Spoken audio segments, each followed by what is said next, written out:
مدینہ میں قریشی لشکر کی آمد کی اطلاع ملی تو آپ صلی اللہ علیہ وسلم نے مجلس مشاورت بلوائی اور خطرے سے نپٹنے کے لیے تجاویز طلب فرمائی۔ مہاجرین نے جانثاری کا یقین دلایا۔ آپ صلی اللہ علیہ وسلم نے دوبارہ مشورہ طلب کیا تو انصار میں سے سعد بن عبادہ نے عرض کیا کہ غالباً آپ کا روئے سخن ہماری طرف ہے۔ آپ صلی اللہ علیہ وسلم نے فرمایا ہاں۔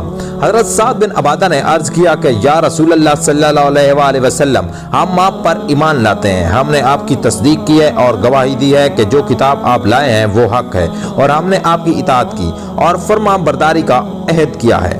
یا رسول اللہ صلی اللہ علیہ وسلم، جس طرف مرضی ہو تشریف لے چلیے، قسم ہے اس ذات کی جس نے حق کے ساتھ آپ کو مبعوث کیا، اگر آپ ہم کو سمندر میں گرنے کا حکم دیں گے تو ہم ضرور اس میں گر پڑیں گے اور ہم میں سے ایک شخص بھی باقی نہ رہے گا۔ حضرت مقداد نے عرض کیا ہم موسیٰ کی امت کی طرح نہیں ہیں جس نے موسیٰ سے کہا کہ تم اور تمہارا رب دونوں لڑو، ہم تو یہاں بیٹھے ہیں، بلکہ ہم آپ کے دائیں بائیں آگے پیچھے آپ کے ساتھ لڑیں گے۔ مشاورت کے بعد مجاہدین کو تیاری کا حکم ہوا۔ مسلمانوں کے ذوق شہادت کا یہ عالم تھا کہ ایک نو عمر صحابی حضرت عمیر بن ابی وقاص اس خیال سے چھپتے پھرتے تھے کہ کہیں کم عمری ہونے کی وجہ سے واپس نہ بھیج دیے جائیں۔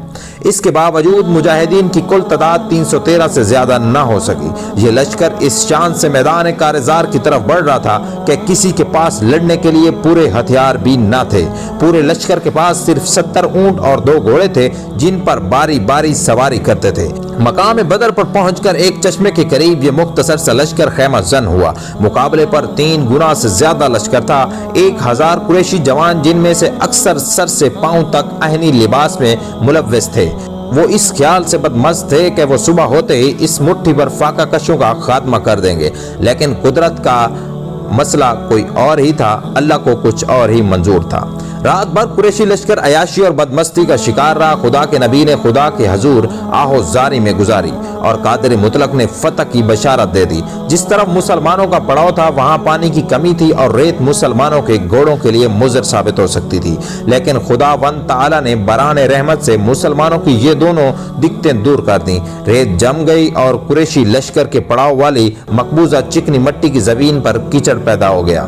7 رمضان المبارک 2 ہجری 17 رمضان 624 عیسوی کو فجر کے بعد عین حضرت محمد صلی اللہ علیہ وسلم نے جہاد کی تلقین کی۔ عین حضرت صلی اللہ علیہ وسلم کے ارشاد کے مطابق انہوں نے صف بندی کی اور آہن پوش لشکر کو شکست دینے کا عینی عزم لے کر میدان کی طرف چلے۔ قریشی لشکر تکبر اور غرور میں بدمست نصری توافر کے نعرے لگاتا ہوا سامنے موجود تھا۔ مسلمانوں کے لیے سخت آزمائش کا وقت تھا، اس لیے کہ اپنے ہی بھائی بندے سامنے کھڑے تھے۔ ابو بکر اپنے بیٹے عبد الرحمن سے اور ابو حذیفہ کو اپنی بات عتبہ سے مقابلہ کرنا تھا۔ عرب کے دستور کے مطابق پہلے انفرادی مقابلے ہوئے۔ سب سے پہلے عمر بن الحضرمی کا بھائی عامر میدان میں نکلا اور مد مقابل طلب کیا۔ مقابلے پر حضرت عمر کا ایک غلام نکلا اور اس نے چشم زن میں سے اس مغرور کا خاتمہ کر دیا جو اپنے بھائی کا انتقام لینے کے لیے آیا تھا۔ اس کے بعد عتبہ بن ربیعہ، اس کا بھائی شیبہ اور اس کا بیٹا ولید بن عتبہ میدان میں نکلے اور مبازر طلب کیے۔ 3 انصاری صحابہ میدان میں نکلے، لیکن ان تینوں نے یہ کہہ کر ان سے مقابلہ کرنے سے انکار کر دیا یہ ہمارے ہم پلہ نہیں ہیں، اور پکار کر کہا کہ اے محمد صلی اللہ علیہ وسلم ہمارے مقابلے پر قریشی بھیجو، ہم عرب کے چرواہوں سے مقابلے کرنے کے لیے تیار نہیں ہیں۔ چنانچہ آپ کے ارشاد پر حضرت حمزہ، حضرت علی اور حضرت عبیدہ مقابلے کے لیے نکلے۔ مغرور قریشی سرداروں نے ان کے نام پوچھے اور کہا ہاں تم ہمارے ہم پلہ ہو۔ مقابلہ شروع ہوا۔ چند لمحوں میں حضرت حمزہ نے شیبہ کو جہنم رسید کر دیا اور حضرت علی نے ولید کو قتل کر ڈالا اور لشکر اسلام سے تکبیر کی آواز بلند ہوئی۔ اس دوران میں عتبہ اور حضرت عبیدہ نے ایک دوسرے پر بھرپور وار کیے اور دونوں زخمی ہو کر گر پڑے۔ حضرت علی اپنے مد مقابل سے فارغ ہو کر عتبہ کی طرف لپکے اور ایک ہی ضرب سے اس کا کام تمام کر کے حضرت عبیدہ کو لشکر میں اٹھا لائے۔ قریش نے اپنے نامور سرداروں کو یوں کٹتے دیکھا تو یک بار رکی حملہ کر دیا تاکہ اکثریت کے بلبوتے پر لشکر اسلام کو شکست دیں۔ اس غزوہ میں مومنین کے جوش جہاد کا یہ حال تھا کہ ایک صحابی عمر بن جام کھجوریں کھا رہے تھے۔ حضور اکرم صلی اللہ علیہ وسلم کا اعلان، آج کے دن جو شخص صبر و استقامت سے لڑے گا اور پیٹ پھیر کر نہ بھاگے گا وہ یقیناً جنت میں جائے گا۔ سنا تو کھجوریں پھینک دیں اور فرمایا واہ واہ میرے اور جنت کے درمیان میں بس اتنا وقفہ ہے کہ یہ لوگ مجھ کو قتل کر دیں، یہ کہہ کر کے اتنی بہادری سے لڑے کہ شہید ہوئے اور چند لمحوں میں جنت کا فاصلہ طے کر لیا۔ میدان کارزار خوب گرم تھا، قریش کے مغرور عین پوش لوہے کے لباس سمیت کٹ کٹ کر گر رہے تھے، مسلمان بھی خود داد شجاعت دے رہے تھے، اور انصار کے دو کم عمر بچے معاذ بن عمر بن جموع اور معاذ بن عفر حضرت عبد الرحمن بن عوف کے پاس آئے، اور ان میں سے ایک نے کہا، چچا آپ ابو جہل کو پہچانتے ہیں؟ وہ کہاں ہے؟ ہم نے سنا ہے کہ وہ رسول اللہ صلی اللہ علیہ وسلم کی شان میں گالیاں بکتا ہے۔ اس پاک ذات کی قسم جس کے قبضے میں میری جان ہے، اگر میں اس کو دیکھ لوں تو اس وقت تک اس سے جدا نہ ہوگا جب تک وہ مر نہ جائے یا میں شہید نہ ہو جاؤں۔ اتفاق سے ابو جہل کا گزر سامنے سے ہوا، حضرت عبد الرحمن بن عوف نے اس کی طرف اشارہ کر دیا۔ یہ اشارہ پاتے ہی یہ دونوں ننھے مجاہد اپنی تلواریں لے کر اس کی طرف بھاگے۔ وہ گھوڑے پر سوار تھا اور یہ دونوں پیدل جاتے ہی ان میں سے ایک ابو جہل کے گھوڑے پر اور دوسرا نے ابو جہل کی ٹانگ پر حملہ کر دیا۔ گھوڑا اور ابو جہل دونوں گر پڑے۔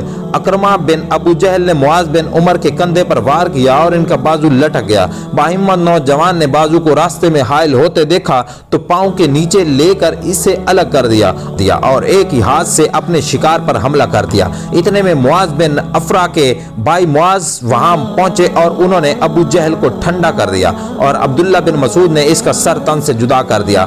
اس میدان بدر میں ابو جہل کے علاوہ وہ امیہ بن خلف جس نے حضرت بلال پر بے پناہ ظلم ڈھائے تھے اور ابو بختری جیسے اہم سرداران قریش بھی مارے گئے، اور یہ مغرور لشکر میدان چھوڑ کر بھاگ کھڑا ہوا۔ اللہ تعالیٰ نے اسلام کو فتح دی اور دنیا نے دیکھ لیا کہ فتح و شکست میں مادی قوت سے زیادہ روحانی قوت کا دخل ہوتا ہے۔ مسلمانوں کے کل 14 آدمی شہید ہوئے، اس کے مقابلے میں قریش کے 70 آدمی مارے گئے، جن میں سے 36 حضرت علی کرام اللہ وجہ کے ہاتھوں قتل ہوئے، 70 سے زیادہ گرفتار ہوئے۔ قریشی مقتولین میں ان کے تقریباً تمام نامور سردار شامل تھے اور گرفتار ہونے والے بھی ان کے معززین میں سے تھے، مثلا حضرت عباس بن عبد المطلب، حضور کے چچا عقیل بن ابی طالب، اسود بن عامر، سہیل بن عمرو اور عبداللہ بن زما وغیرہ۔ اس طرح کی مزید ویڈیوز دیکھنے کے لیے ہمارا channel SR daily vlog like کریں، سبسکرائب کریں اور بیل آئیکن کو دبا دیں تاکہ ہماری ہر آنے والی ویڈیو سب سے پہلے آپ کو موصول ہو۔ شکریہ۔